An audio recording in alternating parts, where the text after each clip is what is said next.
ठाकुर हमरे रमण बिहारी, हम हैं रमण बिहारी के। अधिदैव संबंध स्थापको मंत्र।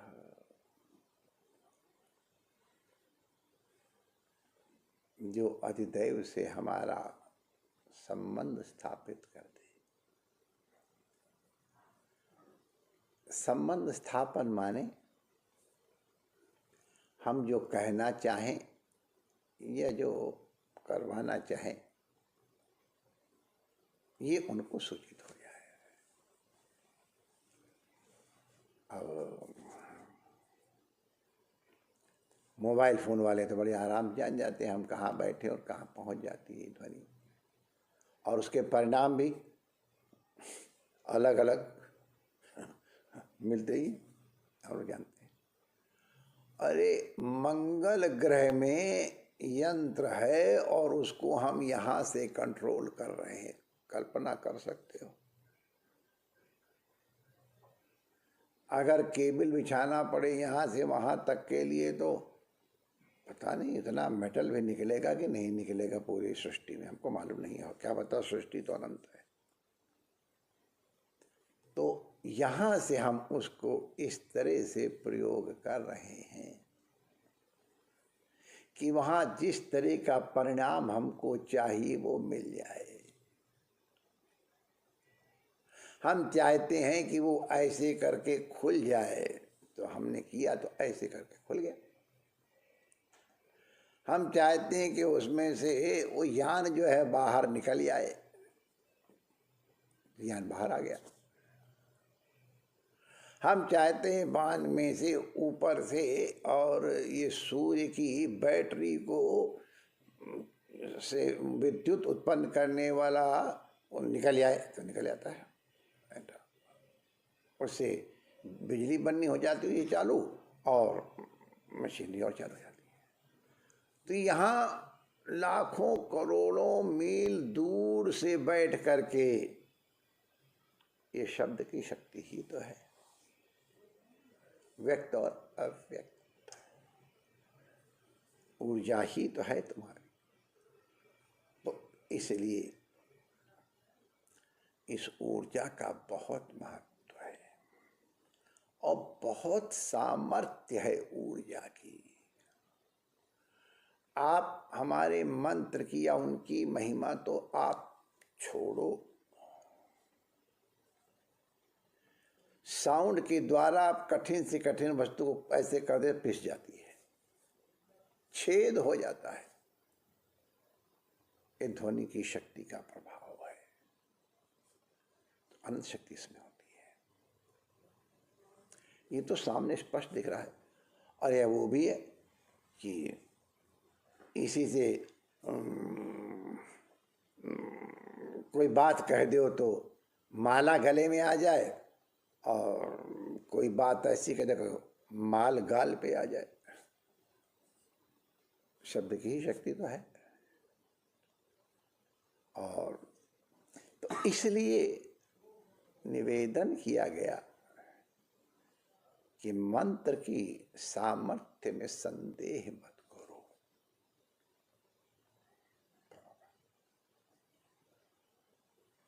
और देखो भैया, मंत्र का प्रयोग कभी परीक्षा के लिए मत करना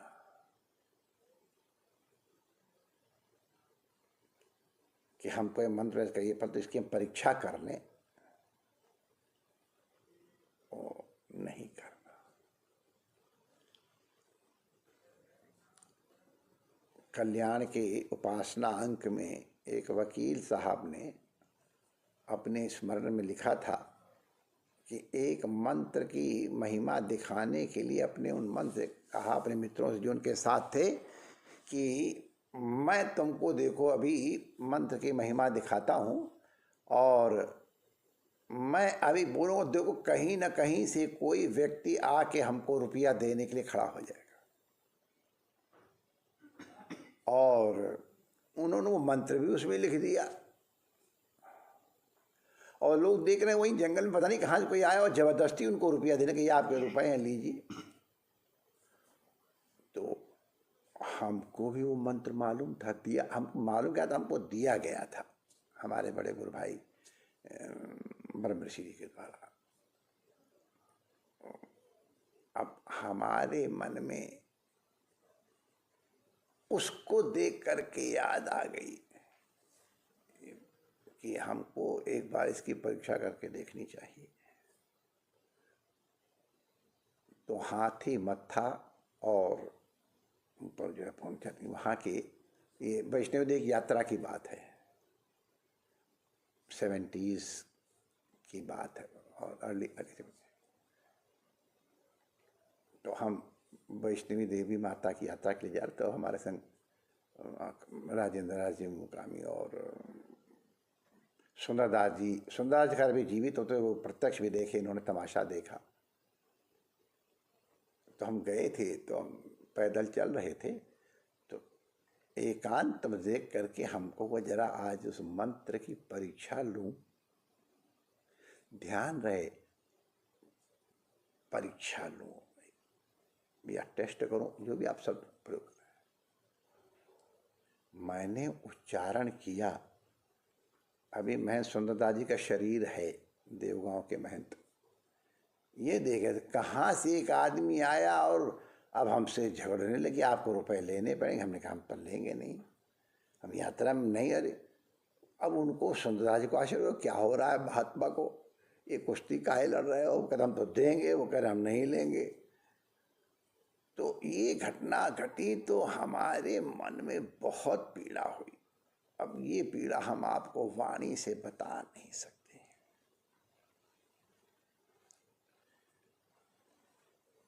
अत्यंत खेद हुआ।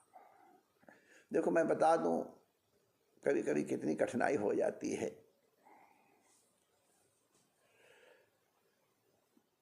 देखें, अगर किसी दिन ध्यान आए तो इस प्रकरण को फिर और डिटेल में हम लोग सुन लेंगे। दुर्वासा जी का चातुर्मास्य हुआ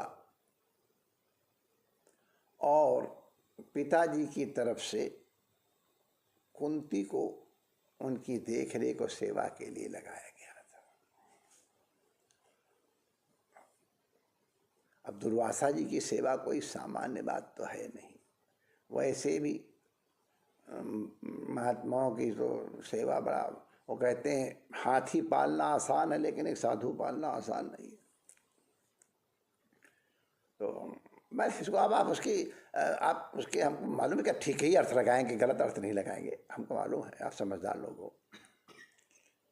तो कुंती माता ने बहुत सेवा की, तो अब महात्मा प्रसन्न हो गए। प्रसन्न हो गए तो उन्होंने कहा तुमको मैं एक ये मंत्र देता हूँ, बड़ा दुर्लभ मंत्र। उनको भविष्य का, महात्मा सा तो सब भविष्य के जानकार होते हैं। ये मंत्र तुमको मैं दे रहा हूँ, इस मंत्र का उच्चारण कर, जिस देवता का तुम आवाहन करो वो आ करके तुम्हारी इच्छा की पूर्ति करेगा। दुर्वासा जी मंत्र दे के आशीर्वाद दे के चले गए। अब भगवान की लीला ही कहो, कुंती जी को उस मंत्र, क्या कहूं, टेस्ट करने का या परीक्षा करने का मन में आ गया और उस मंत्र का उच्चारण उन्होंने सूर्य के आवाहन के रूप में कर लिया। सूर्य प्रकट हो गए। अब उन्होंने कहा कि तुमने हमारा आवाहन किया है, हमारा तुम स्वीकार करो। कुंती मैं कुंवारी हूं। तो वहां एक बड़ा एक प्रसंग आया है, उसमें एक चीज ध्यान आई है कि जिन्होंने तुमको मंत्र दिया है मैं उनको भी श्राप दे दूंगा। ये जब मैंने पढ़ा तो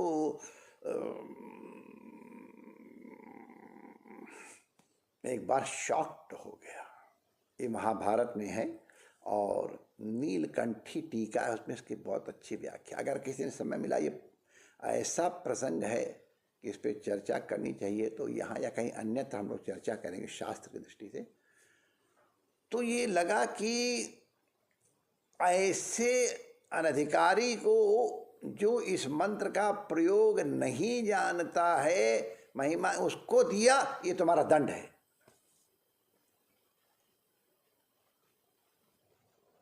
मंत्र जिसने दिया है वो भी जिम्मेवार है अगर उस मंत्र का दुरुपयोग किया जाता है तो। इसीलिए सब मंत्र सबको बताए नहीं जाते, ये मजबूरी है।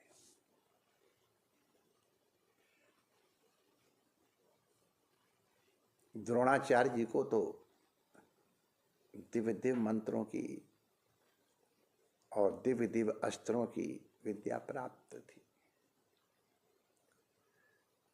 दिव्यास्त्र, ये दिव्यास्त्र क्या है माय डियर, हम आपको बताएं। गायत्री मंत्र पढ़ करके कुछ और इस तरह बोल करके किया जाता तो शस्त्र प्रकट होके चले आते हैं।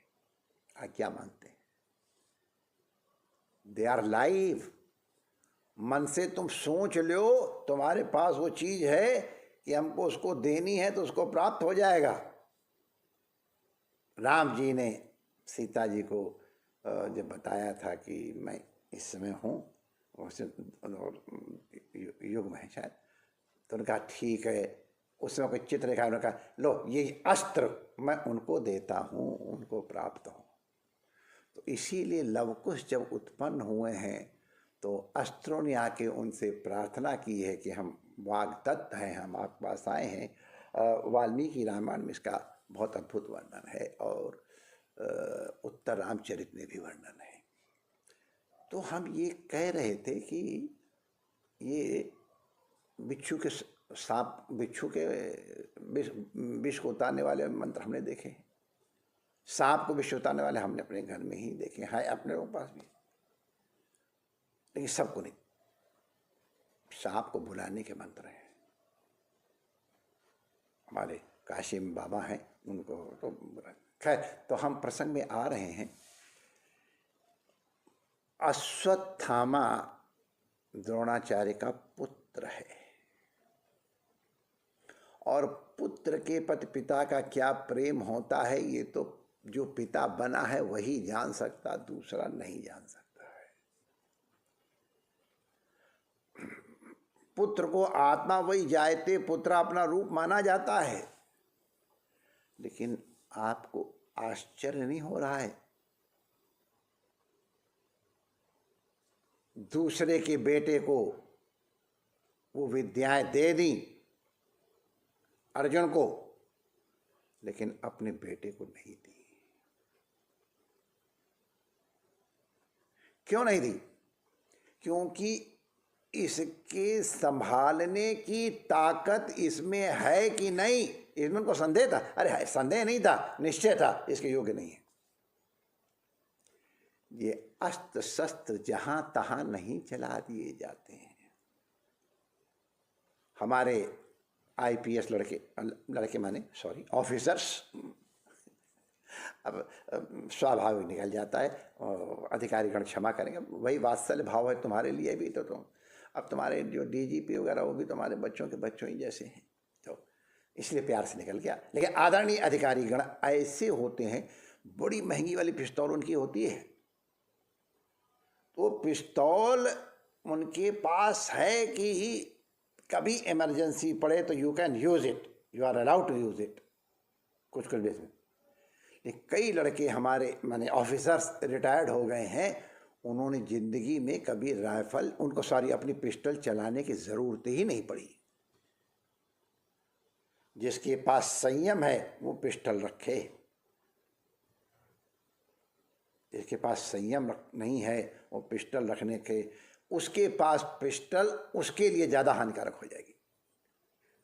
इसी प्रकार ये मंत्र आदि जो हैं, ये अस्त्र शस्त्र कहाँ कैसा दुरुपयोग हो जाता है। हम लोगों ने दो दो बार देखा कि अश्वत्थामा ने उनका दुरुपयोग किया और फिर हमारे भगवान की आज्ञा से अर्जुन ने उनका संतोष किया। तो हर एक को इसीलिए हर विद्या नहीं दी जाती, हर मंत्र नहीं दिया जाता है। ये जो हमने असर ये मंत्रात्मक ही है। तो भाई